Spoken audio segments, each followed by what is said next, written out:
네, 머니마스터 2부 이어가겠습니다. 오늘은 3월의 마지막 거래일이자 또 1분기의 마지막 거래일, 그리고 불확실성인 주말을 앞두고 있는 금요일입니다.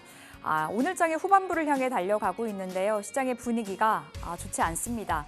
최근 들어서 트럼프 대통령 때문에 하루하루가 너무나 피곤한 그 장세가 펼쳐지고 있는데요. 간밤에 뉴욕 증시는 다시 한번 떨어졌습니다. 트럼프 대통령이 또 한 번 관세 관련해서 으름장을 놓았죠. 자신의 소셜 미디어에 캐나다와 유럽연합이 손을 잡고 우리 미국 경제에 타격을 준다면 난 더 큰 관세를 물을 거다라는 식의 발언을 내놓기도 했었습니다. 최근 들어서 뉴욕 증시는 반짝 반등을 보이기는 했습니다만 2월 들어와서부터는 기술주를 중심으로 좀 줄줄이 밀려 내려가는 모습이죠. 트럼프 한마디에 요동을 치는 뉴욕을 보면서 아직까지 뉴욕은 바닥을 잡지 못했을까라는 생각도 들었습니다. 오늘 국내 증시도 분위기가 암울합니다. 결국에 코스피가 2,600선을 벗어나고 말았고요. 코스닥 또한 700선을 이탈하면서 3개월 내 최저치를 기록을 했습니다. 이제 다음 주 월요일 공매도가 재개됩니다. 우려 반 기대 반, 기대의 목소리가 더 큰 듯하죠. 외국인들의 수급 유입으로 인해서 시장의 분위기는 환경은 더 좋아질 거다라는 분석들이 나오고는 있습니다만 단기적으로 시장의 변동성을 야기할 수 있는 재료인 건 사실인 것 같습니다. 이와 더불어서 4월 2일은 상호 관세 디데이 되겠습니다. 결국에 시장 안에 변수들이 자리하고 있는 상황이고요. 증권사들은 4월에 코스피 예상 밴드를 2,450에서 2,800까지 제시를 하고 있기도 합니다. 자, 수급 동향 살펴보도록 하겠습니다. 최근 들어서 원달러 환율의 강세가 너무나 부담인데요. 오늘도 외국인들은 현선물 시장 일제히 팔고 있습니다. 현재 구간 유가증권 시장에서 외국인들 5천억 원 가까운 매물 출회, 그리고 기관도 870억 원의 매도를 보여주고 있습니다. 코스닥 안에서도 쌍끌이 매도가 연출되고 있고요. 선물 시장에서 외국인들 7,700억 원의 매물이 출회하고 있습니다. 자, 시총 상위 종목들의 움직임 보겠습니다. 간밤 뉴욕 증시 안에서 매그니피센트 7 종목들은 또 한 번 엇갈렸는데요. 삼성전자, SK하이닉스 어제의 그 상승분을 다시 한번 다 반납을 해내고 있습니다. 삼성전자가 2%, SK하이닉스가 3%의 반락하는 흐름을 보여주고 있죠. 간밤에 엔비디아가 뚝 떨어졌는데요. 아무래도 중국의 엔비디아 규제 관련해서도 노이즈를 계속해서 품고 가는 눈치입니다. 그런데 마이크론에서는 디램의 가격을 10%가량 인상한다라는 소식도 전해졌었죠. 최근에 미국의 그 메모리 제조업체 샌디스크, 그리고 중국의 양쯔 메모리 테크놀로지도 디램 가격을 인상한다라고 발표를 했었음에도 불구하고 사실상 반도체 업황 제대로 반등할 거야라는 쪽에 있어서는 사실상 반신반의한 분위기도 형성이 됐었는데요. 메모리 업체 3위인 마이크론이 가격을 인상한다고 하니 삼성전자의 가격 인상도 시간 문제다라는 이야기가 나와주고 있는 상황입니다. 다만 오늘은 아쉬운 흐름을 보여주고 있고요. LG에너지솔루션 1% 가까운 상승을 시현해내고 있습니다. 현대차는 어제 이어서 오늘도 밀리고 있습니다. 간밤 뉴욕 안에서는 테슬라가 장 막판에 상승분을 다 반납을 하긴 했습니다만 장중에 7%가량의 급등을 보이기도 했었거든요. 지금 트럼프 행정부의 자동차 25% 관세, 가장 유리한 기업은 테슬라다라는 이야기도 나와주는 상황입니다. 아무래도 테슬라가 미국에서 99%가량을 차량을 생산을 하고 있다 보니까 이 정책의 가장 큰 수혜는 테슬라다라는 이야기로 풀이가 되는 거고요. 간밤 GM, 포드, 스텔란티스들은 뚝 떨어졌습니다. GM 같은 경우에는 미국 현지에서 한 55%가량을 차 생산한다고 하더라고요. 나머지는 다 외국에서 생산을 하고 있기 때문에 미국 기업이긴 하나 사실상 자동차 OEM 기업이다라는 분석도 있었습니다. 현대차에 대해서도 많은 증권사들이 앞다퉈서 보고서를 내놓고 있는 상황인데요. 현대차 지금 자리 해석하기 나름인 것 같습니다. 그럼에도 불구하고 관세에 대한 우려는 선반영됐다라는 게 증권사들의 중론인 듯합니다. 오늘 아침에도 KB증권에서 현대차 관련해서 보고서를 내놨는데요. 미국의 세 번째 공장이죠. 메타플랜트 아메리카에서 생산량을 크게 늘리게 된다면 50만 대 이상을 생산을 하게 된다면 가격적인 측면에서 현대차 기아 굉장히 유리할 거다라는 분석도 있었고요. 하나증권에서는 이 트럼프 행정부의 25% 자동차 관세를 다 흡수를 하게 될 경우에 한 대당 800만 원의 이익 감소는 불가피하다. 그럼에도 불구하고 이 관세 리스크는 선반영됐다라는 분석을 내놓기도 했습니다. 자, 6위부터 10위에 올라와 있는 종목들 보겠습니다. 오늘 셀트리온 1.7% 현재 구간 밀리고요. 기아도 3% 가까이 쉬어가고 있습니다. KB금융, 네이버 일제히 약세권에서 움직여주고 있습니다. 자, 코스닥 시총 상위 종목들 보시죠. 일부 종목들 빼놓고는 오늘 시총 상위주 대부분이 힘이 없습니다. 알테오젠이 현재 강보합선 0.8%가량의 상승인데요. 이마저도 장 초반 대비해서 오름폭을 만납을 했습니다. 키트루다 SC 관련해서 좀 이야기가 전해지고 있는데요. 오는 10월에 미국에 출시가 된다라는 소식도 있었습니다. 에코프로비엠과 에코프로는 나란히 2%의 약세, HLB, 레인보우 로보틱스 1% 안팎의 하락을 가져가고 있습니다. 6위부터 10위에 올라와 있는 종목들의 혼조세도 뚜렷한데요. 휴젤 정도가 상승 보여주고 있고요. 클래시스 파마리서치가 그래도 반등 구간에 놓여 있습니다. 클래시스는 다시 한번 1.5%의 반등 58,000원을 목전에 두고 있는 상황입니다. 자, 이렇게 시장 상황 살펴봤고요. 머니마스터 2부 시작합니다.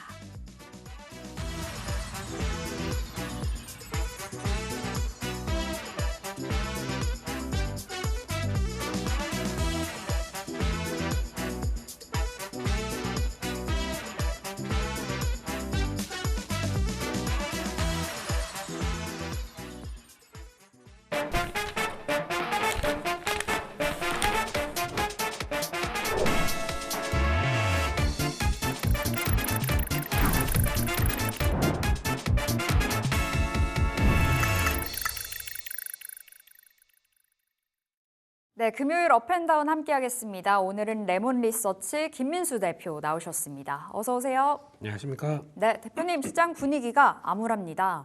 결국에 트럼프 때문이잖아요. 시장이 너무 흔들리고 있어서요. 오늘장은요. 어떻게 바라봐야 될까요? 네, 바라보기 싫고 퇴근하고 싶습니다. 퇴근이 네. 맞아요. 저도 퇴근하고 싶네요. 퇴근만이 정답인 것 같은 이런 시장에서 과연 뭘 보고 뭘 어떻게 대응해야 될지가 참 난감한 그런 시점인 것 같은데요. 네. 일단 지금까지 잘 버텼습니다. 시장이 버텼는데 그리고 또 이제 미국이 하락하면 그래 처음에 미국 하락할 때는 그래 그냥 애써 미국은 작년에 많이 올랐으니까라고 하고 있고 다시 반등했다가 두 번째 하락하는데 이때는 국내 증시도 못 버티고 게다가 또 지금 분위기는 중국마저도 꺾이네요. 네. 그러니까 원래 오늘 지금 어떤 시장이 그래도 바라볼 수 있는 한 축이었다. 그러면은 중국이 좀 그나마 선전하면서 조금 좀 돌아가주기 시작하게 되면 국내 증시도 그냥 애써 거기 따라서 움직였던 모습들이 나오는데 지금 분위기는 일단 환율도 부담이고 이 환율도 지금 거의 이제 1,470원 넘보고 있는 상황들이고 네. 물론 이 환율이 워낙 약세가 된다고 그래서 수출주에 도움이 된다. 이거는 옛날 방식이고요. 지금 일단 큰 기조상으로 봤을 때는 원화가 왜 이렇게 제값을 못 받고 있느냐 한국에 대한 체력들로 또 얘기할 수 있는 부분이기 때문에 이것도 문제가 되는 것 같고 게다가 또 삼성전자를 비롯해서 몇몇 종목들은 이제 분기 배당 아시죠? 네. 네, 그러면 이제 분기 배당은 받기 위해서는 어제까지 보유를 하셨어야 그 다음에 이 3일 그러니까 즉 3월 말일 전까지 또 네. 해당일이 되다 보니까 어제 배당 받고 그 다음 날 일단 단기적으로 모르겠다 정려자 이런 쪽들이 좀 물량이 나오는 것도 오늘 크게 좀 영향을 끼쳤다고 봐야 될 것 같습니다. 네. 이런 저런 쪽들 시장이 잘 올라갈 때는 전혀 문제가 안 됐지만 약하다 보니까 이런 것도 핑계 저런 것도 핑계 다 지금 그러고 있다는 게 지금 시장의 변화를 좀 얘기하지 않나 싶습니다. 또 상대적으로 한국 증시가 좋았었다 보니 이렇게 조정이 나오는 게 아닐까 싶기도 한데요. 그러면 오늘 시장 안에서 봐야 될 섹터들이 굉장히 많습니다. 최근에 달려줬었던 삼성전자, 하이닉스가 오늘 골깊은 하락을 보여주고 있어서 이건 어떻게 해석을 해봐야 될까? 오히려 매수 찬스일까? 아니면 쉬어가는 구간에 진입했다라고도 보여지는지요? 네, 기술적으로는 사보고 싶은 자리까지 들어오는 것들이 보이는데, 네. 근데 왜 손이 안 나가죠? 왜 그럴까요? 지금 시장에 원체 챙길 이슈들이 여기저기 있어서 그럴까요? 그런 것 같습니다. 아무래도 지금 이 정도 되면은 큰 변화 없으니까 그냥 또 한번 해봐야지라고 하지만은 이렇게 매수 버튼을 누르려고 하는데 잠깐 그 악마와 천사가 싸우고 있는 거죠. 예. 눌러 이러고 있는데 또 한쪽에서는 아니야 이러고 있는 이제 좀 공존하고 있는 이런 단계. 지금 제가 뭐 하는 거죠? 연극하는 것도 아니고. 근데 이런 분위기를 봤었을 때 지금 상황들은 그런 것 같습니다. 지금 메모리 업황은 괜찮다는 얘기 계속 나오고 있었고, 그리고 또 거기서 지금 메모리 가격이죠. 이쪽은 계속 상승하는 모습을 보게 되면 업황들은 개선된다라는 쪽에 무게는 둔 건 맞습니다. 하지만 문제를 좀 삼는 쪽들의 분위기는 AI 관련된 쪽에 대한 데이터들. 이게 이제 미국 시장에서 좀 최근에 나오고 있는 약간 시장을 흔드는 흐름이라고 봐야 되겠죠. 그래서 이제 가장 대표 주자 엔비디아부터 AI 관련된 쪽으로 인프라 관련된 종목들 다 빠져버리는데, 그중에 중요한 게 일단 AI 인프라 관련된 쪽에서 마이크로소프트가 데이터 센터에 대한 취소, 축소 뭐 이런 쪽으로 나오다 보니까 그에 따른 우려감들이 좀 반영되면서 AI 버블론 아냐.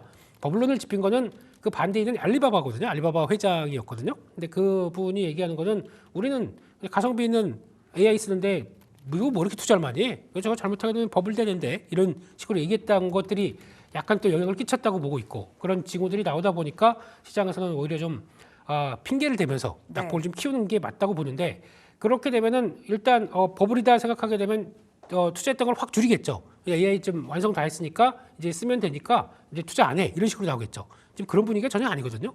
그럼에도 불구하고 중간중간마다 특히 AI 관련된 쪽으로 이제 계속 진행되다 될 때마다 조금 주가 조정받을 때 나오는 의례적인 얘기인데, 시장에서는 지금 계속 깜짝깜짝 놀라고 있는 분위기다라고 하게 되면 심리가 그만큼 약하다는 거에 반증이라고 봐야 되겠죠. 그러다 보니까 국내에서도 연관될 수 있는 HBM 쪽들, 이쪽이 더 취약한 거고, 그와 함께 뭐 HBM 장비, 뭐 부품 이런 쪽들도 다 위축세가 좀 들어가는 게 지금의 현상이다라고 하게 되면, 일단 이런 것을 봤었을 때 반대로 말씀드리게 되면 AI 관련된 쪽에 대한 투자 심리가 계속 또 보강되고, 미국도 좀 지금부터는 미국을 좀 봐야 될 것 같아요. 미국이 좀 흔들리게 되면 이제는 우리나라도 잘 버티는 게 아니라 영향을 좀 받는다는 쪽에 대한 결론이 나올 수밖에 없거든요. 그렇기 때문에 그런 것까지 감안해서 본다라고 하게 되면 지금은 일단 매수할 준비는 하시되, 추가로 매수할 준비는 하시되, 그렇다고 공격적으로 여기서부터 바닥 들어왔으니까 있는 거 돈 어디 있지? 뭐 마통 털어 뭐 이러면서 뭐 계좌 은행 거 다 넘어 이렇게 해서 할 거는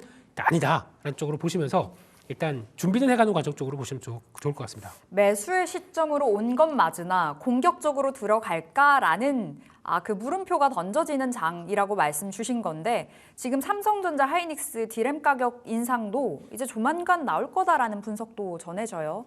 지금 마이크론도 디램 가격 올렸잖아요. 가격 올리게 된다면 이거 엄청난 호재가 되지 않을까. 그렇게 됐을 때 또 올라갔을 때 사자니 아쉽잖아요. 근데 원래 올라갈 때 따라가는 게 더 맞는 거 아니냐. 왜냐면은 지금 주가가 조정받을 때 원래 이렇게 샀다가 이제 체결시키고 하는 것도 맞는데, 그러기에는 지금 돌리는 시장이 그러니까 좀 이 정도쯤 됐다 그러면 이제 돌리는 모습들이 나와야 되는데, 그러니까 추세를 잡았을 때 가야 된다. 그렇죠. 그게 지금 당장 나오겠느냐라고 하다 보니까 좀 두려운 거죠. 솔직히 그냥 됐으니까 지금부터 분할 매수입니다라고 얘기를 드리고 싶거든요. 근데 한쪽으로는 지수하고 나머지 시장 분위기를 보고 있다 보니까 그렇게 강하게 말씀드리기가 조금 좀 그래서 그런 쪽으로 보시면 좋을 것 같고, 특히 이제 디램 관련된 쪽들의 분위기도 마찬가지고, 특히 오늘 아까 보니까 외국계 낸드 관련된 쪽에서는 하반기 아주 호황장이 온다라는 쪽으로 얘기를 하고 있네요. 그만큼 이제 클라우딩 쪽에서 AI가 데이터 센터가 이제 지금 가속화되기 시작하고, 거기서 클라우딩 AI 클라우딩 쪽에서는 낸드 SSD는 폭발적으로 늘어날 것이다. 이런 쪽으로 보다 보니까 업황 호황을 얘기하는 쪽도 나옵니다. 전혀 시장이 반응을 안 하고 있네요. 약간 좀 위축됐을 때는 호재 나오는 거는 전혀 묻혀가는 게 지금 시장의 한 특성이라고 봐야 되겠죠. 그런 측면으로 봤었을 때 지금은 좋은 얘기는 계속 나오는 과정이라고 하더라도 일단 그거 한번 볼까요? 삼성전자 같은 경우는 그나마 고점에서 잘 버티는 측면들인데, 지금 기준으로 보게 되면은, 그러니까 위쪽에서는 한 61,500원대 지금 저항대, 그리고 밑에는 약간 6만 원대 근처 지지권, 요 사이에서 좀 왔다 갔다 하는 편입니다. 그렇기 때문에 이럴 때는 지지권, 단기 지지권이기 때문에 들어가 봐도 되겠네라고 생각할 수 있지만, 그동안 외국인들이 쭉 사다가 오늘은 또 매도로 바뀌고 있습니다. 그럴 때는 사고 싶은데 조금 고민되는 거죠. 그런 쪽으로 봤었을 때 일단 점진적으로라는 표현을 쓰겠습니다. 점진적으로 물량 늘려가는 쪽으로 보시는 게 좋겠다라고 봐야 될 것 같고, 두 번째 문제는 SK 하이닉스입니다. 지금 미국의 빅테크 기업들과 함께 AI 관련된 노이즈만 나온다 그러면 가장 먼저 타격받는 종목이죠. 그런 쪽에서 잘 지키다가 어제 좀 약간 비틀비틀하더니 오늘 일단 추가로 지지할 자리에서 그냥 훅 밑으로 내려오다 보니까 지금은 오히려 한 19만 원대 중반 정도까지 한번 열어놔야 될 것 같고요. 그 정도까지 빠르게 들어온다. 그러면 그 정도에서는 일단 또 다시 늘려가는 쪽들이 맞지 않겠느냐 네. 안쪽으로 보시는데 지금 오히려 삼성전자 같은 경우는 메모리 업황을 그대로 반영하다 보니까 조금 더 강한 측면이고 모르는 게 없다 이런 측면들이겠죠. 네, 하이닉스 같은 경우는 오히려 AI 관련된 쪽 기업들의 이제 데이터나 이런 것들 네. 흔들 좀 보고 같이 몸으로 같이 반영하는 측면들이 있기 때문에 추가적으로 흔들 가능성은 염두에 두고 보시되 그 정도 들어오게 되면 일단 추매하자라는 네. 관점으로 보셔도 될 것 같습니다. 그럼 단기적인 관점 삼성전자가 좀 더 낫다 로고도 좀 들리네요. 좀 장기적인 관점으로는 하이닉스 이렇게 가져가 볼까요? 그렇게 정리를 하겠습니다. 추세적으로 끌고 가는 거는 삼성전자가 낫다. 하지만 매매하면서 네. 좀 저점 들어왔을 때 딱 들어갔다가 다시 좀 쭉 간다 그러면 조금 더 반은 팔고 또 반 다시 사고 이런 매매로 관점. 쪽은 오히려 하이닉스가 그쪽은 하이닉스. 네, 그게 낫다라고 봐야 될 것 같습니다. 알겠습니다. 이렇게 반도체 관련해서 삼성전자, 하이닉스 오늘 많이 밀리고 있죠. 저희 전략 세워봤습니다. 이제 다음 주 월요일이면 대표님 공매도가 재개가 됩니다. 네, 많은 분들이 걱정도 하고 있고요. 오히려 시장 분위기 좋아질 거다. 수급 상황이 나아질 거다라는 분석들이 나오는데 대표님 시각은 어떠세요?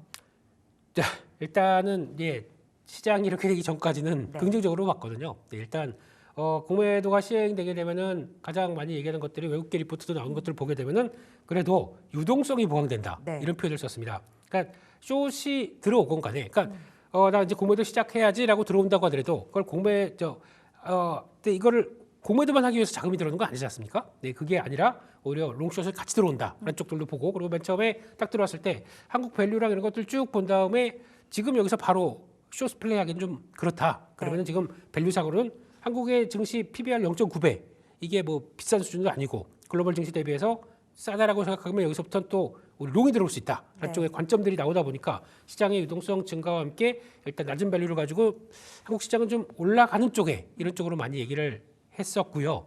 그럼에도 불구하고 최근에 나오는 대차 잔고라고 그러죠. 네. 대차 잔고는 지금 대차게 올라가고 있는. 네, 그래서 과거 2년 4개월 동안에 그러니까 1년 전에 나왔던 대차 잔고 수준까지도 같이 올라온다라고 하게 되면 대차 잔고는 다 아시는 것처럼 공매도를 하기 위해서 차입이 필요한 거죠. 그러니까 없는 주식을 빌려오기 위해서는 대차 거래를 맺고 그 다음에 거기 결제가 된 다음에 그 다음에 공매도가 될 수 있는 상황이다 보니까 대차 거래 중요성들은 다 아시는 걸 거고 그런 차원에서 대차 거래가 이렇게 다시 늘어간다는 얘기는 솔직히 나 공매도 플레이는 준비를 하고 있구나라는 쪽으로 해석하고 있기 때문에 조금 좀 찜찜한 건 있죠.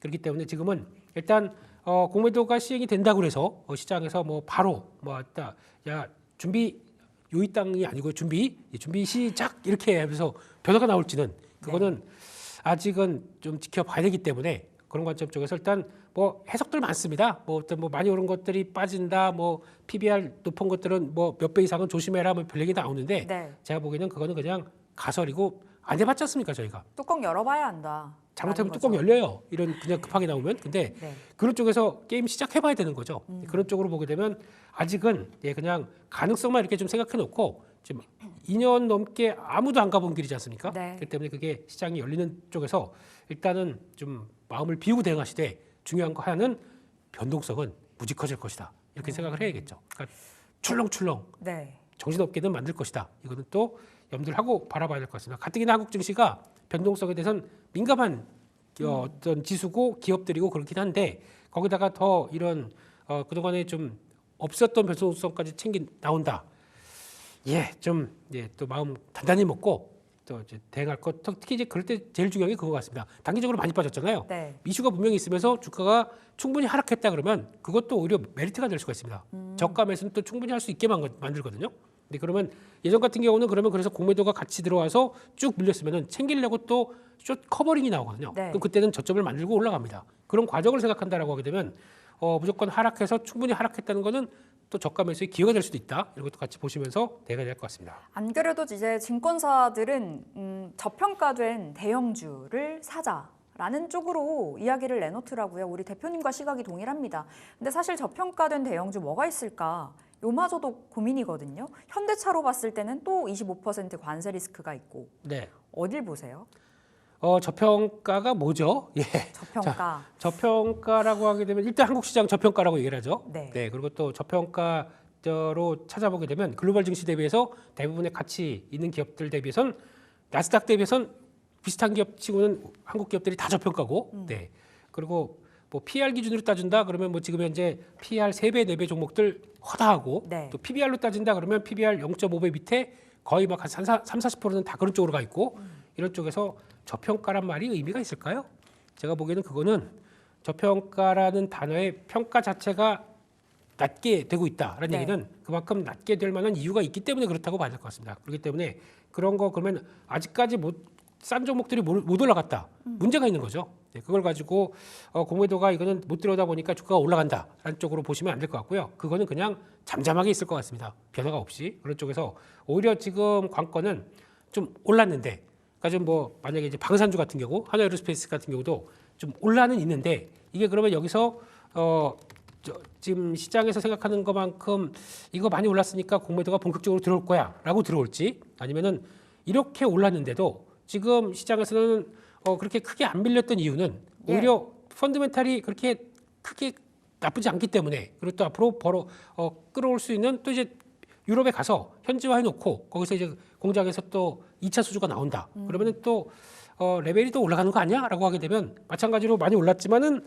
공매도가 쉽게 들어올 수도 없을 것 같아요. 네. 그런 쪽에서 어떤 식으로 결론나는지를 좀 보고 대응하셔야겠죠. 근데 만약에 갖고 있다, 보유하고 있다라고 하게 되면 이런 쪽들은 고민이 좀 필요하시겠죠. 근데 제가 보기에는 이럴 때는 일단 줄이신 게 좋습니다. 왜냐하면 위험 자산이 이렇게 노출돼서 변동성이 커질 걸로 보여지고 있는데, 네. 숏이 들어올지 아니면 한번 더 올라가서 거기서 위쪽에서 숏이 들어올지 아무것도 모르지 않습니까? 그럴 때는 줄여놓고 대응하는 게 좋습니다. 한 방향으로 그냥 무조건 올라라 막 부채질하고 후 하고 있어야 주가가 올라갑니까? 그러진 않잖아요. 그렇기 때문에 대응을 한다라고 하게 되면 좀 비중을 좀 관리해놓고 네. 보시는 게 좋겠다라고 봐야 될 것 같습니다. 일단은 리스크 관리 좀 하면서 시장을 바라볼 필요가 있겠습니다. 대표님과 우리 개별 종목 이야기도 해볼 텐데, 네. 대진첨단 소재요. 네. 지난 6일에 코스닥 시장에 상장을 한 2차전지 소재 기업입니다.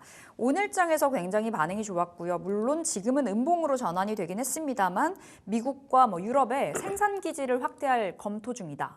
네. 라는 소식이 전해졌어요. 그렇습니다. 대진첨단 소재 하게 되면 참 주가 상장하고 네. 얼마 안 되는데 대진표가 좋네요. 네. 대진표가 좋아요. 예, 그래서 그런 쪽에서 일단 최근에 좀 부각은 봤습니다. 지금 이제 이 회사가 2차 전지 들어가는 발열 그리고 화재 관련된 쪽에서 방지하는 쪽 관련된 업이 지금 주력인데, 네. 이런 쪽에서 지금 가장 부각받는 게 이번에 또 LG에너지 솔루션하고 같이 델 코퍼레이션인가요? 이 회사랑 이제 손을 잡았었는데, 거기서 나왔었을 때 ESS 관련된 쪽에서 우리 납품하겠다라고 하다 보니까 그 중간에서 연결될 수 있는 회사가 뭐 없나라고 찾아보다 보니까 대진첨단 소재 이렇게 나가기 시작하거든요. 예. 근데 그 회사 같은 경우는 미국의 이제 ESS 쪽을 좀 강화시키려고 거기다 LG 에너지 솔루션이 아마 LFP 쪽으로 이제 공급하면서 그와 함께 좀 ESS 쪽에 좀 확대를 노리겠다라고 하다 보니까 마찬가지로 대진 첨단 소재도 ESS 관련된 쪽에 대한 기대감들이 좀 높게 움직이면서 그의 변화가 나오고 있고, 게다가 그러면 같이 북미 진출하자라는 쪽들의 모습이 나오다 보니까 이어졌다고 봐야 될 것 같습니다. 그래서 주가도 탄력적으로 움직이는데, 하나 문제는 그겁니다. 신규 상장된 종목이다 보니까 주가가 이제 그도 한번 올라갔고 다시 한번 쭉 어떤 이슈와 함께 반등한다고 하더라도 직접 고점대 부근, 그래서 18,000원대 근처까지 들어오게 되면 아무래도 좀 차익 매물에 부담이 나올 수밖에 없겠죠. 네. 또 신규 상장주의 변동성이 크다 보니까 그런 쪽에서 일단 지금은 그런 관점들로 보시고, 여기서 만약에 큰 이상이 없다 그러면은 이렇게 따라오는 요 갭 부분을 크게 이탈하지 않고 좀 눌렸다가 다시 한번 그때는 빵 강하게 나오게 되면 그건 진짜라고 봐야 되겠죠. 근데 그 전인데 아직까지 그 정도로 실적 개선에 대한 분위기를 파악하거나 대응하기는 좀 어렵다라고 생각하게 되면 개인적으로는 오히려 그 회사보다 이 회사가 더 좋은 것 같습니다. 좀 밀렸지만 어디예요? 신성 신성? ST. 네. ST. 예, 이 신성 회사가 ST. 훨씬 더 ESS 쪽에서 업력도 그렇고 또 거기서 대응할 수 있는 여력도 LG에너지 솔루션 쪽과 함께 북미 쪽에 직접 그 공장 갖고 있는 쪽이거든요. 그렇기 때문에 수혜가 더 나오지 않을까 쪽으로 네. 보는데, 지금은 요 자리에서 좀 얼만큼 잘 어디집고 만들어가는지가 중요할 것 같고요. 그런 쪽에서 차라리 고르면 이 회사가 낫겠다, 그렇게 바라보고 있습니다. 그럼 대표님 신성 ST 지금 자리 들어간다면 31,000원이잖아요. 네. 어디까지 볼 수 있을까요? 저라면은 3만 원대 초중반 이하 이 정도쯤에서 들어가서. 노리고, 일단 저항이 한 3만 3천 원대가 하나가 나옵니다. 네. 나오는데 그거 잘 안 착각되게 되면 다음으로 한 3만 6천 원대 정도까지는 들어갈 것이다라고 보면서 일단 그 테슬라 쪽에서 ESS 관련된 얘기가 또 막 나오기 시작하게 되면 그때 또 종목들 찾을 때 분위기가 나올 수 있다라는 쪽으로 보시면서 한번 관심적으로 두시고 한번 보시죠. 뭐 네. 네, 신성 ST 말씀 주셨고 대진 첨단 소재는 상장된 지 얼마 안 됐기 때문에 좀 부담이다. 18,000원 선이 저항대다라고도 말씀 주셨는데 그게 보니까 오늘의 고가이기도 합니다. 그 부분 좀 잘 살펴보시면서 대응을 해보셔야 되겠습니다. 자, 대표님 오늘 장에서 또 특징주 중에 하나가 크래프톤이잖아요. 게임주 안에서 크래프톤이 너무나 잘 가고 있습니다. 장중에는 한 8% 가까이 올라갔는데 인조이라는 그 신작 게임 반응이 뜨겁다고 하더라고요. 그렇습니다. 지금 해보고 싶은데 사양이 너무 높아요. 사양이 높아요. 예. PC 게임이죠. PC 게임, 콘솔 다 들어오는 걸로 알고 있는데 네. 쭉 보다 보니까 그래도 왜 이런 게임들은 이러고 하는 게 아니고요. 이러고 해야 되지 않습니까? 그렇게 하기 위해서는 좀 멀리서 좀 네. 시간 오래 걸려요. 게임들은 인생 게임이다 보니까 그러면 그렇게 들어가야 되는데 요구한 사양들이 이제 거의 이제 그래픽 완성도가 높다 보니까 해상도가 상당히 높아요. 네. 그래서 이게 인기 있으면은 PC 시장도 바뀌죠. 저거 게임 하려고 나 PC 바꿔야 되겠어라고 하는 욕구가 나오다 보니까 근데 그런 거는 조금 더 봐야 될 것 같고 근데 일단 초기 반응이 나쁘지 않은 것 같고 게다가 더 중요한 거는 그거 가지고만 끝났으면 주가가 여기까지 안 왔습니다. 근데 더 중요한 거는 자사주 매입이 들어오죠. 네. 그러다 보니까 그거까지 들어온다라고 하게 되면 일단 추가적으로 직전 고점이다 보니까 살짝 눌릴 것 같긴 하고요. 그럼에도 불구하고 다음 흐름들 뭐 38만 원 그리고 또 40만 원대로 가는 여정은 좀 나오지 않나 쪽에서 인기만 계속 확인된다 그러면은 다음 레벨이 들어갈 것이다 그렇게 바라보고 있습니다. 알겠습니다. 크래프톤 말씀 주셨는데요. 지난번에 컨텐츠 쪽으로도 한번 종목을 받았어요. 그 종목이 스튜디오 드래곤이었었고요. 네. 이 종목으로 우리가 수익을 6%가량 보고 있거든요. 오늘은 좀 쉬어가는 구간인데 네, 더 끌고 갈까요? 네, 이 장의 6%가 어딥니까? 그럼요. 예. 6% 너무 힘들어요. 네, 근데 이제 잘 들어왔다고 봐야 될 것 같고, 네. 근데 지금 오늘 조정이라고 하더라도 뭐 이 정도 조정이면은 버텨 감내해볼 만한 조정인 것 같긴 한데 일단 저항대가 나와 있습니다. 직전 고점대 함께 나왔던 매물대라고 하게 되면 51,500원, 52,000원대 부분이 지금 저항대가 있는데 네. 이거를 이 정도 거래를 갖고는 안 돼요. 거래 좀 시원하게 돌파를 해서 가야 될 것 같거든요. 그런 것들이 나오면서 돌파하게 되면 일단 근데 그 정도에서 51,000원, 52,000원 사이에서 좀 멈칫멈칫한다. 그러면 일단 수익 챙기고 다른 종목들 보는 것도 좋겠다. 그렇게 말씀드리겠습니다. 그때 주셨던 목표가가 어디였죠? 그때가 아마 57,000원 정도로 얘기가 들릴 것 같습니다. 네. 혹시나 궁금하시면 지난주 다시 보기 VOD.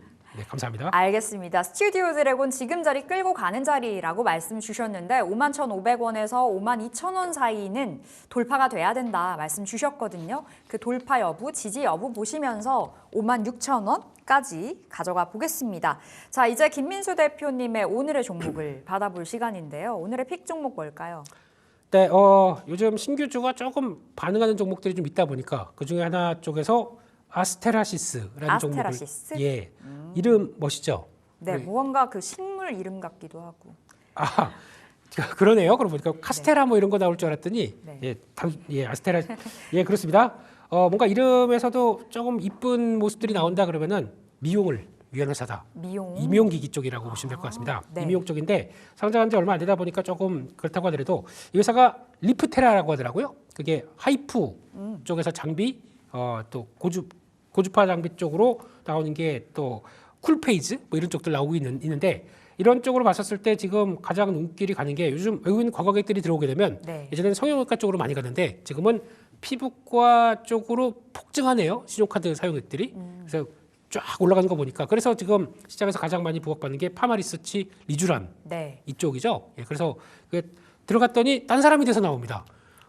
남편이 얼마나 좋아요. 긁어주죠. 막 열심히 카드를. 네, 그런 쪽으로 봤었을 때는 지금 이 회사도 그런 쪽에서 보다 보니까 3월 네이버 검색량을 보니까 네. 이 지금 리프테라가 지금 슈링크 이런 걸 다 넘어가기 시작하네요. 클래시스 거죠. 예, 이런 거 넘어가기 시작하다 보니까 그만큼의 기대감이 좀 나오네라고 볼 수가 있기 때문에 이런 거 나오기 시작하게 되면 또 수혜도 있기 때문에 그때 지금 성숙이죠. 네. 외국인들 딱 들어와서 볼만한 데 성숙이고 그런 쪽으로 보게 되면 또 원하는 약세입니다. 쓰기 좋죠. 예, 그렇게 됐을 때 성과가 나오겠다라는 쪽으로 보시면서 일단 지금 분위기 쪽에서는 지난 고점대 부근 한 11,000원대 부근이 있는데 네. 이번에 여기 힘 잘 내게 되면 거기까지도 갈 수 있겠다. 12,000원 정도까지는 목표가를 삼아볼 수 있을 것 같고요. 손절가는 박스권 하단부 이탈되면 안 되겠죠. 그래서 한 7,700원으로 순저가를 말씀드리도록 하겠습니다. 알겠습니다. 오늘 김민수 대표님의 종목 아스테라시스 받았는데 이미용기기 쪽이라고. 참고로 봄, 여름이 또 그 미용 쪽의 성수기이기도 하거든요. 한번 기대를 해보겠습니다. 목표가 12,000원, 손절가 7,700원 잡아보면서 레몬리서치 김민수 대표 인사드리겠습니다. 말씀 고맙습니다. 감사합니다.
수익을 향한 큰 그림, 금요일의 빅피처 출발해 보도록 하겠습니다. 오늘은 업사이클 리서치 유창희 본부장과 함께합니다. 본부장님 안녕하세요. 안녕하십니까. 네, 세 가지 키워드로 준비해 볼 수 있을 텐데요. 첫 번째 키워드 함께 확인해 보시죠. 오늘 준비되어 있는 첫 번째 키워드는요. 2차 전지입니다. LG 에너지 솔루션은 긍정적인 흐름을 보이고 있는 가운데 에코프로비엠은 또 떨어지는, 어찌 보면 2차 전지에도 희비가 엇갈리고 있는 요즘인데요. 자, 2차 전지 안에서는 대진 첨단 소재, 새내기주를 가져와 주셨습니다. 어떤 포인트 가져오셨는지 하나씩 살펴볼 텐데, 탄소 나노 튜브죠, CNT. 네. 도전제 시장 진출, 이 첫 번째 카테고리는 뭔가요? 그러니까 대진 첨단 소재는 약간 이제 생소하실 수 있어요. 네. 3월 6일에 상장을 한 기업입니다. 다만 이제 기술력이 상당히 뛰어나고 매출도 상당히 좋습니다. CNT 도전제 관련해 가지고 이게 탄소 나노 튜브인데 이제 배터리의 밀도를 높여주는 제품이라고 소재라고 보시면 될 것 같아요. 그래서 글로벌 생산 2위 업체 다잔 나노 소재하고 조인트 벤처를 설립을 좀 했습니다. 그렇기 때문에 유럽이라든지 미국 쪽 관련돼서 제품이 대진 첨단 소재 쪽으로 해가지고 생산이 돼서 출시가 될 수 있지 않을까 생각을 좀 하고 있고요. 네. 특히 이제 뭐라 그럴까요? 지금 이제 미국이 계속 중국을 규제를 하고 있고, 그쵸. 또 관세 위협이 계속 나오고 있는데, 중국을 규제하다 보니까 이제 중국이 뭐 그전 바이든 때도 그랬지만 우회로로 이제 투자를 해가지고 그 관세를 좀 피하려고 하고 있잖아요. 그래서 그런 부분들이 대진 첨단 소재가 수혜가 될 수 있다라고 생각을 좀 하고 있습니다. 오늘 이제 아침에, 저는 사실 아침에 이 뉴스가 나올 줄 몰랐었는데, 미국에 투자를 하겠다, 생산시설 투자를 하겠다. 대진 첨단 소재가요? 네. 그러면서 이제 아침에 좀 주가가 좀 강하게 올라왔는데 지금 시장이 워낙에 좀 안 좋다 보니까 조금 흘러내리는 모습입니다. 하지만 어쨌든 이런 부분들을 적극적으로 활용하고 있다는 부분들 긍정적으로 보시면 될 것 같아요. CNT 도전제라는 건 제가 자료화면 준비를 좀 했었는데 네. 나온다라면은 한번 보시죠. 그래서 이게 우리가 보기에는 별거 아닌 것처럼 보여도 상당히 높은 기술력을 요하는 제품이라고 보시면 될 것 같아요. 그래서 말씀드린 것처럼 배터리에 들어가는 제품인데 그 실리콘 음극재 같은 네. 배터리 성능도 높여주고, 이게 이제 요즘에 뭐 BYD가 최근에 보시면 네. 5분 충전해서 다 500km 간다 뭐 이런 중요합니다. 뉴스 나온 거 있었잖아요. 그래서 전기차는 충전 시간이 중요한데, 충전을 빨리 하고 싶어도 빨리 못 하는 것 중에 하나가, 빨리 하려면은 높은 전류를 보내줘야 되고, 그러면 배터리가 열을 받을 수가 있겠죠. 네. 그럼 화재에 위험할 수 있다는 것이죠. 그럼 이제 그런 부분들을 위험을 좀 낮춰주는 제품이라고 보시면 될 것 같아요. 그래서 그 배터리 용량도 늘리고 화재라든지 이런 부분들의 안정성을 좀 높여주는 제품이라고 보시면 될 것 같습니다. 그래서 이러한 부분들도 공급을 하고 있고 또 배터리 팩 다음 자료 화면 보여주신다면 네. 배터리 팩 관련해 가지고도 생산을 하고 있어요. 그래서 이게 이제 자동차에도 들어가기도 하고 가전제품. 가전제품, 자동차. 최근에 이제 그 다이소가 아니라 대진첨단 소재가 계약을 맺은 회사들을 보면 네. 보시 아시죠? 전동기구 드릴 네. 하는 거. 예, 그 회사에 한 150억 정도 공급하기도 했었고 다이슨 무선 청소기라든지 다이슨, 네. 유명하죠. 거기 들어가는 제품도 공급을 하기도 했습니다. 그래서 가전 제품에 들어가는 배터리 팩이라든지 이런 쪽으로도 제품이 공급이 되고 있다. 그러니까 그냥 단순하게 그냥 이름만 있는 그냥 배터리 개발하는 기업이 아니라 실제 글로벌 기업들의 매출이 나오고 있다고 보시면 될 것 같아요. 그래서 그런 부분들이 매력적인 기업이고요. 이제 처음 화면을 보여주신다라면 네. 대진 첨단 소재가 이제 최근에 이제 배터리 관련된 거 처음 하면요. 완전 처음 카테고리 키워드를 말씀 주시는 것 같습니다. 지금 두 번째 키워드에도요. 네. 비아디나 테슬라 등의 이 CNT 파우더를 납품하고 있다고요? 그렇죠. 그래서 이제 이게 중요한 거죠. 그러니까 최근에 이제 2차 전지 관련된 종목들이 썩 좋은 편은 아니에요. 사실은 네. 계속 저점을 이탈하다가 뭐 좋은 이슈 나오면 한 번 반등 쉬고 그냥 또 빠지고 하는 모습인데 대진 첨단 소재는 상장이 얼마 안 되긴 했습니다만 그래도 계속해서 좀 저점을 높여가는 것 중에 하나가 아까 뭐 제가 전자제 제품, 가전 제품 관련해서 다이슨이라든지 뭐 보시 얘기를 해드렸는데 이미 지금 비아디, 테슬라, CATL의 CNT 파우더를 좀 공급을 좀 하고 있습니다. 네. 제일 중요한 거는 근데 이 앞에 있는 BID라고 BID. 보시면 될 것 같아요. 요즘 주가 추이도 상당히 좋아요. 네, BID가 테슬라 같은 경우는 판매가 한다라고 했고 사실 현대기아도 전기차 캐즘 이런 부분들 때문에 판매가 많이 좀 떨어지고 있다는 소식이 나오고 있는데 오히려 BID는 작년에 매출이 급성장을 했고 영업이익도 많이 늘어났습니다. 그러니까 여전히 BID는 전기차 관련해서 물론 이제 중국의 보조를 많이 받기도 하는 부분들이 있지만 요즘에는 이제 우리나라도 아직 판매는 못하고 있지만 진출을 했고요. 그리고 유럽, 뭐 호주 같은 데서는 상당히 판매가 많이 이루어지고 있는 기업이라고 보시면 될 것 같아요. 그래서 BID에 공급을 하고 있는 유일한 기업이라고 보시면 될 것 같아요. BID 관련된 국내에서는 실질적인 유일한 기업이기 때문에 이런 것들도 사실은 기업에는 긍정적인 영향을 줄 수 있지 않을까 판단하고 있습니다. 유일함 이런 단어 키워드 정말 좋아하거든요. 자, 2차 전지와 배터리 분야 쪽 어떤 성장이 특히 더 기대되는 건가요?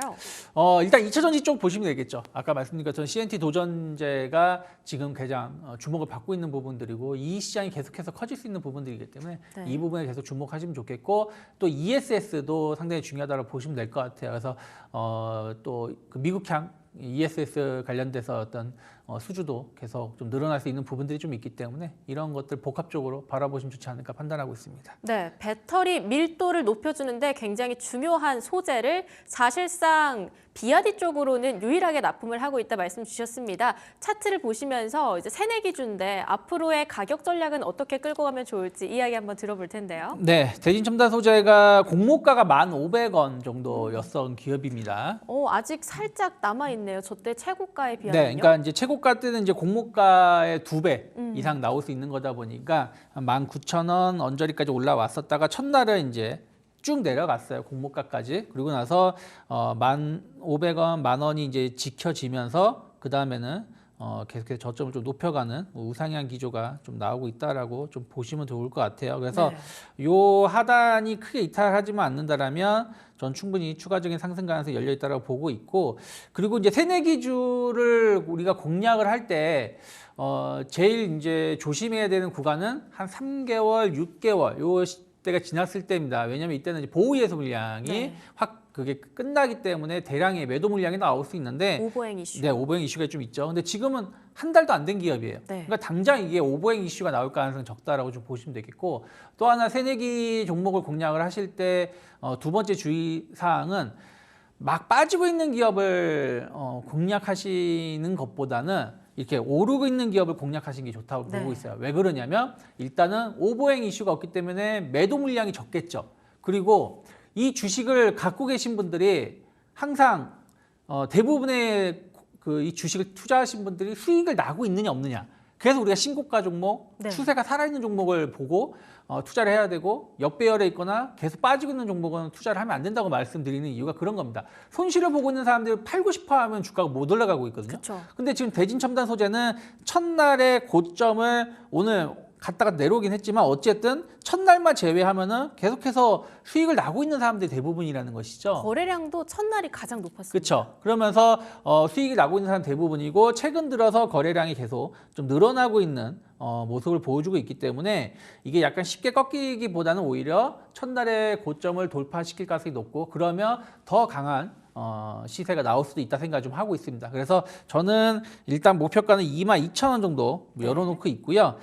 약간 이제 지금 제가 이제 이 오늘 주가 변동성이 좀 커요. 시장이 워낙에 흔들림이 크다 보니까. 현재도 5% 네. 정도의 상승 보여지고 있습니다. 아침에는 한 16% 상승을 하기도 야. 했었는데 일단 저는 16,000원 정도가 크게 이탈하지만 않는다라면 뭐 좀 손절가를 짧게 놓고 분할 매수 가능하지 않을까. 그래서 뭐 오늘보다는 다음 주 월화 흐름을 좀 보면서 대응해 보시면 좋지 않을까 판단하고 있습니다. 네, 다음 주 월요일과 화요일의 흐름이 특히 중요할 것 같습니다. 이렇게 첫 번째 대진첨단 소재 2차 전지 키워드로 받아봤는데요. 두 번째 키워드 함께 확인해 보시죠. 두 번째 키워드는 바로 굴입니다. 최근에 정말 강했죠. 특히 사상 최고가를 찍었다 이런 이야기가 나오면서 구리 안에서는 이 종목 바로 이구 산업이 특히 주인공 역할을 톡톡히 했습니다. 네. 하나씩 살펴볼 텐데요. 어제 이어서 오늘까지도 약간은 조정 폭이 깊습니다. 네. 첫 번째로 봤을 때 유럽과 중국 부양 이쪽으로는 어떤 기대감을 가져갈 수 있을까요? 우리가 이제 구리 그러면 이제 닥터 쿠퍼라고 하죠. 그래서 경기가 좋아진다. 그러면 구리 수요가 늘어난다.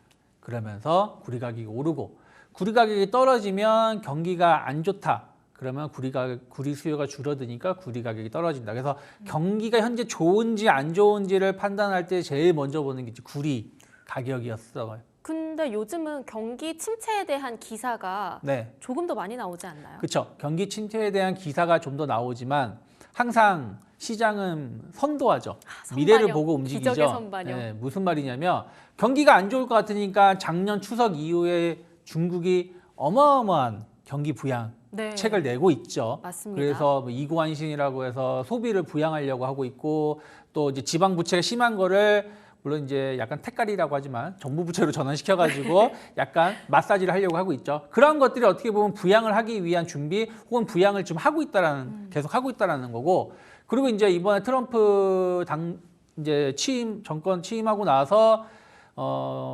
각성한 대륙이 있죠. 유럽.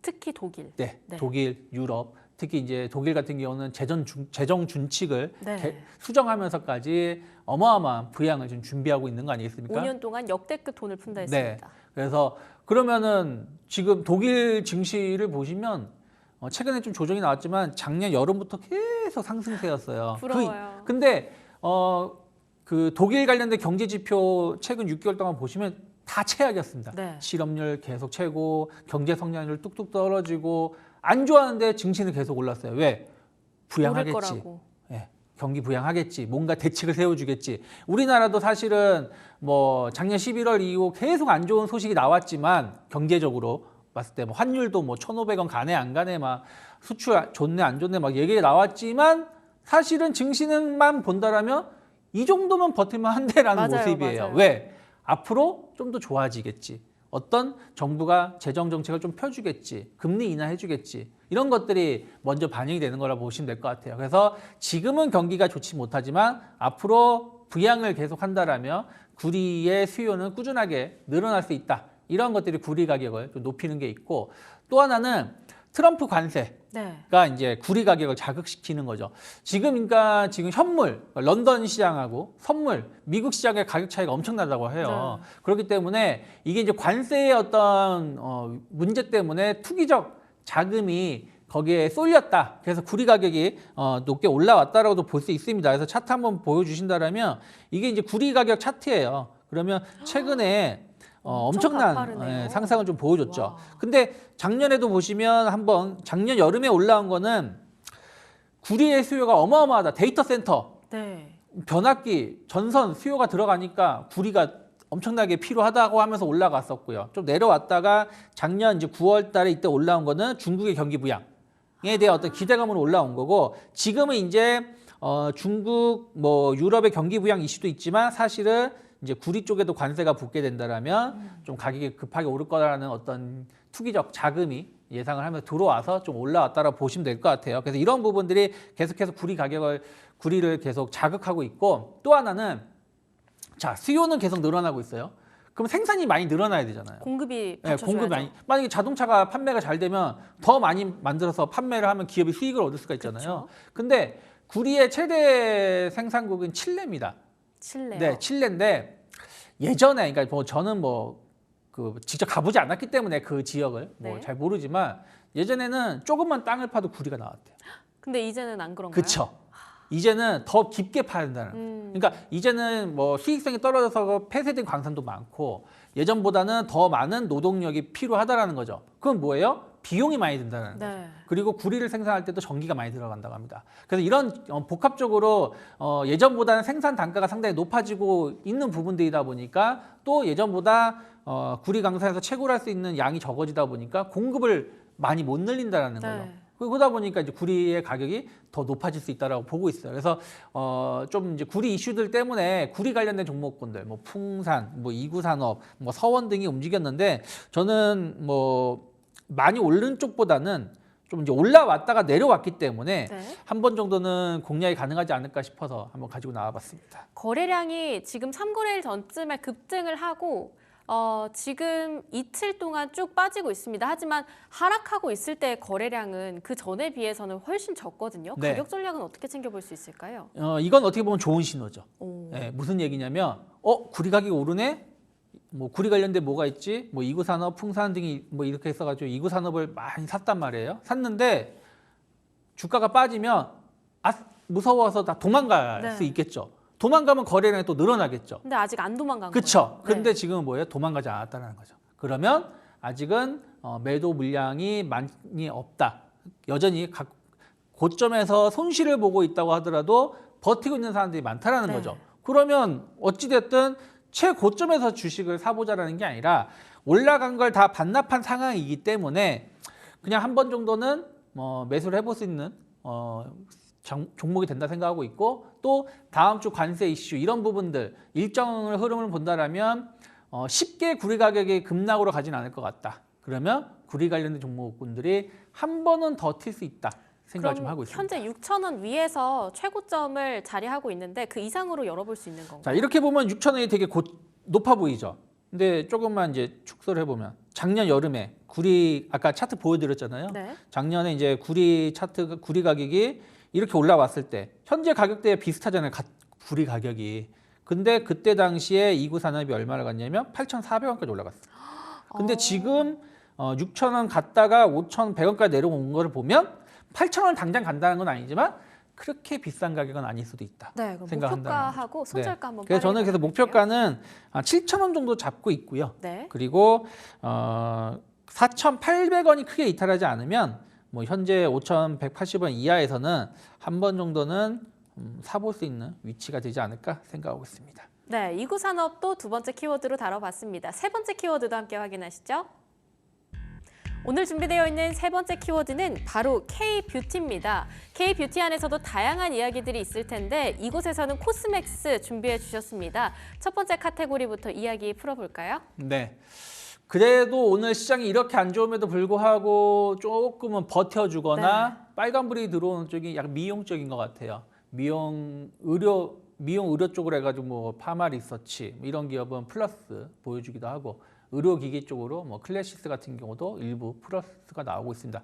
화장품 관련된 종목군들도 아주 강한 건 아니지만 그래도 뭐 약보합이거나 소폭 상승하고 있는 종목군들이 좀 더 있어요. 네. 이런 부분들이 결국에는 아까 뭐 구리도 말씀드렸지만 중국이 부양을 하고 있다는 부분들, 그리고 특히 코스맥스 같은 경우는 신흥국 시장의 매출이 좀 급성장세를 좀 보여주고 있어요. 그 두 번째 자료 화면 한번 잠깐 보여주신다라면 최근에 이제 코스맥스의 2, 3년 동안의 어떤 그 해외 수출 흐름인데, 요 다음 화면이요. 자료 한번 보여주신다라면 2023년에 중동, 인도, 아프리카, 남미 거래 업체가 두 개, 한 개였습니다. 근데 네. 작년 불과 1년 사이인 거죠. 네 개 근데 늘었네요. 중동에 6개 업체, 인도에 5개, 아프리카 2개. 그러니까 엄청나게 고객사가 늘어났다는 그럼요. 거죠. 그리고 매출도 뭐 인도, 아프리카 같은 경우는 거의 뭐 150%에서 200% 정도 매출이 증가하고 있고 중동, 남미도 늘어나고 있다는 거죠. 그러니까 우리가 이제 신흥국 하면 그 동안에는 이제 뭐라 그럴까요? 뭐 베트남, 태국, 뭐 동남아시아 쪽을 많이 봤었잖아요. 네. 또 이쪽에 계신 분들이 아무래도 좀 진한 화장을 좀 많이 하고 선호하기 때문에. 근데 지금 보시면 그쪽도 좋지만 중동 쪽, 아프리카, 뭐 인도 이쪽으로도 새롭게 지금 성장을 좀 하고 있다는 거죠. 특히 뭐 이쪽은 또 K-팝 한류가 계속 크게 성장하고 있는 지역이기 때문에 이러한 것들 감안한다라면 올해도 더 많은 성장 기대가 된다 생각을 좀 하고 있습니다. 그래서 이런 부분들을 조금 주목해서 첫 번째 키워드로 잡아봤고요. 네. 두 번째는 이제 키워드 판넬 한번 보여주신다면요. 네, 신규 인디 브랜드 성장세가 지속될 가능성이 크다. 그렇죠. 그러니까 이제 예전에 이제 항상 이제 우리가 화장품 하면 전통적인 화장품 하면은 LG 생활건강 그리고 아모레퍼시픽 약간 고가 라인 쪽이고 그다음에 이제 중저가 라인이 코스맥스가 차지하고 있었죠. 근데 이게 이제 요즘 많이 바뀌었는데 최근에 코스맥스도 중저가 라인을 많이 업그레이드 했습니다. 보강을 해가지고 요즘에 이제 올리브영이라든지 다이소 가면 제품들이 많이 있다는 거죠. 그래서 이런 부분들이 매출 성장을 계속해서 보여줄 수 있다. 그래서 그 다음 자료 화면 보신다라면 그 매출이 계속 지금 4년 연속 2년 연속 늘어났고 2025년, 2026년 계속해서 급성장할 것으로 좀 전망이 되고 있습니다. 그래서 작년까지 2조 1,600억이 올해는 2조 5천억 정도, 내년 2026년에는 2조 8천억대까지. 내년 전망이네요. 네. 그러니까 2025년 올해고 2026년 내년 전망이죠. 근데 최소 한 20% 이상 연간 늘어날 것으로 전망이 되고 있기 때문에 이런 것들 감안한다라면 주가는 충분히 추가적인 상승 가능하다 생각하고 있고요. 그리고 이제 코스맥스는 아시다시피 OEM, ODM을 많이 하는 기업이에요. 그러면 K뷰티 화장품 수요가 급증한다라면 관련된 어떤 매출도 동반해서 늘어날 수 있다라고 보고 있습니다. 네, 이렇게 코스맥스 다양한 카테고리로 키워드 받아봤습니다. 말씀 주신 코스맥스 목표가 20만 원, 손절가 16만 5천 원으로 받아보도록 하겠습니다. 지금까지 업사이클 리서치 유창희 본부장과 함께했습니다. 본부장님 좋은 말씀 감사합니다. 네, 고맙습니다. 머니마스터 2부 저희가 준비한 소식은 여기까지입니다. 오늘 여러분들 투자에 도움이 될 만한 다양한 소식들 전해드렸는데요. 해당 종목의 가치의 상승과 하락까지는 보장해드리지 않는다는 점 함께 끌고 가주시길 바라겠습니다. 함께해 주신 여러분 고맙습니다.